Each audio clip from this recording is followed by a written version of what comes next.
Prime Minister of the Republic of India to address this special session of Parliament.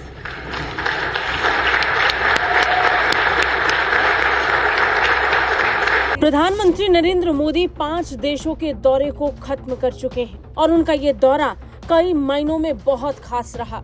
लेकिन प्रधानमंत्री मोदी के दौरे के अंतिम चरण में नामीबिया से उनका संदेश पूरी दुनिया के लिए साफ था, खास तौर पर अमेरिका और चीन जैसे देशों के लिए जो पूरी दुनिया में वर्चस्व की लड़ाई में खुद को झोंक चुके हैं। भारत किस तरीके से अपना रास्ता बना रहा है, प्रधानमंत्री नरेंद्र मोदी ने नामीबिया की संसद को बता दिया। सबसे पहले ये तस्वीरें देखिए। ये नामीबिया की वो संसद है जहां प्रधानमंत्री नरेंद्र मोदी ने संबोधन दिया और ये संबोधन काफी लंबा रहा, जिसमें दुनिया भर के कई मुद्दों का जिक्र आया, लेकिन सबसे ज्यादा बात नामीबिया के भविष्य और भारत के सहयोग की आई।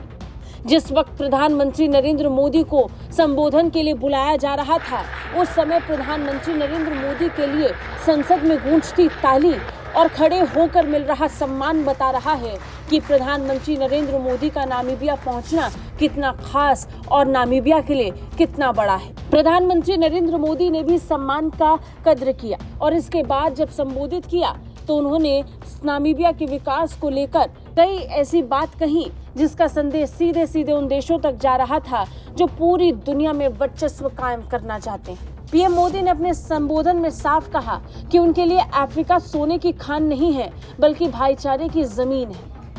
और उसी भाईचारे की जमीन से प्रधानमंत्री नरेंद्र मोदी का ये संबोधन था, जिसमें उन्होंने नामीबिया को संदेश देते हुए कहा कि बिना अपने पहचान खोए भी सक्सेस पाई जा सकती है।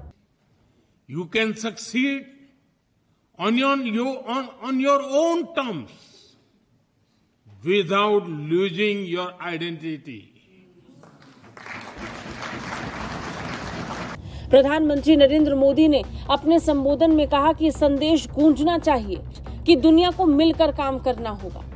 भारत और नामीबिया के सहयोग को लेकर उन्होंने कहा कि एक ऐसा भविष्य बनाने की जरूरत है जो परिभाषित होगा शक्ति से नहीं बल्कि साझेदारी से, प्रभुत्व से नहीं बल्कि संवाद से, बहिष्कार से नहीं बल्कि समानता से।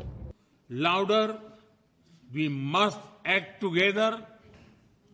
Let us create a future defined not by power but by partnership.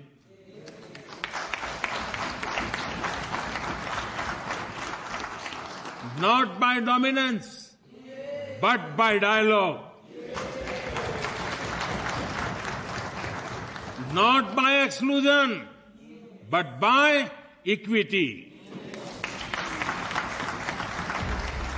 प्रधानमंत्री मोदी ने कहा कि अफ्रीका को केवल कच्चे माल का स्रोत नहीं बनना चाहिए, बल्कि उसे मूल्य संवर्धन और सतत विकास में अग्रणी होना चाहिए। उन्होंने कहा कि भारत नामीबिया और अफ्रीका के साथ मिलकर काम करने के लिए तैयार है और इसके साथ ही अपनी साझेदारी भी अफ्रीका के साथ बढ़ाएगा। उन्होंने कहा कि अफ्रीका में हमारी विकास साझेदारी 12 अरब अमेरिकी डॉलर से ज्यादा की है, लेकिन इसका वास्तविक मूल्य साझा विकास और साझा उद्देश्य में निहित है। ब्यूरो रिपोर्ट, भारत तक।